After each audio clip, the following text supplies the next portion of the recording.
So you've built an iOS app and you're ready to release it on the Apple App Store. So if you've gotten this far, you'll be on App Store Connect, and this is where you put in all your info for your app, screenshots, previews, all that good stuff. Now this video, we're going to talk about the app preview specifically. Now the app preview is kind of like a little demo video. And for the purposes of this video, we're going to use this little video I took of my fish. Just pretend that this is a fish watching app. So I took this video with my iPhone 14 Pro Max, and you would think that if you're taking a video with an Apple product, that would be pretty simple and straightforward to upload a video to App Store Connect. But what you'll come to find out pretty quickly, as soon as you try to upload it, it'll say, sorry, this video won't work, it doesn't meet our requirements. So if you look at this page and look at the requirements, we have some basics, maximum file size, minimally 15 seconds, max 30 seconds. But as you scroll down, you take a look and you have target bit rate, max frame rate, 30 frames per second. That's going to come in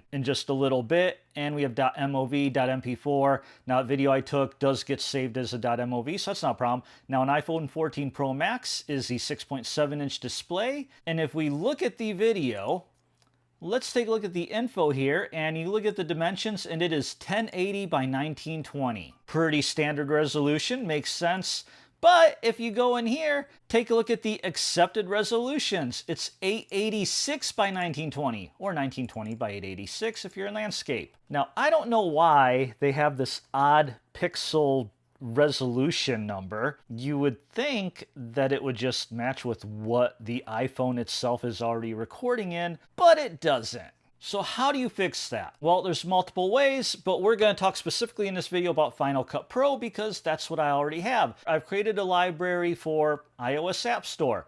And then I have imported this fish tank vid, which we'll no longer pull that one up because it's already right here. So you create a new project and you just title it whatever, New Fish App.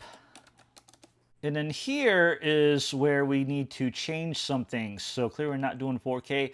Now you'd think, okay, we want to do vertical. Check in here. Oh, it has preset resolutions, none of which have the number 886 in it. So what you need to do is go in here and go to custom. And once you're in custom, now you can actually change things. So first thing, this drop down, let's change this to exactly 30 frames per second. Because again, if you remember on this App Store Connect, it actually tells you right up here, 30 frames per second. So use that. We know that's accepted. And now the resolution. So there's no drop down because these can be done manually. So we're doing portrait. So the 1920 goes in the second one and the first one goes 886. And then all these are what I think my default settings are set at, and all that is fine. You don't need to really worry about, I don't think at least, normal projection type. This is just what I have in here and this is what works. So anyway, you hit OK, that creates a new project, grab your video, throw it in here, do any edits if you need to do any edits. But once you've got that edited, all you have to do, go to export, and we just go export file, info, don't need to really worry about that much, but settings. Some people change video and audio. I just leave it as computer because I do other stuff on here. Video codec, do H.264. You can do single pass for faster or multi-pass for better. I usually go for the better quality in most cases. Now, if you're just doing this for the App Store preview, you could probably just do that faster. Regardless, H.264, which it also talks about right in the App Store Connect specs right here. Unless you do this ProRes 422, but we're just going to keep it simple, do H.264. And if you look down here and look at the project data, and we have 886 by 1920 at 30 FPS, just hit next. And I'm going to keep this part off screen, but basically choose the destination where you want to save it to, hit save. And then as you can see here, it is currently sharing. And here is our vid. Actually, I'm sorry, this is the old original vid.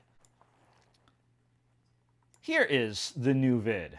And if we take a look at the info, again, old one 1080 by 1920, and this one 886 by 1920. So that's it. That's all there is to it. If Apple changes the resolutions or the dimensions, or say you need a specific dimension for something else, that is how you do it with Final Cut Pro.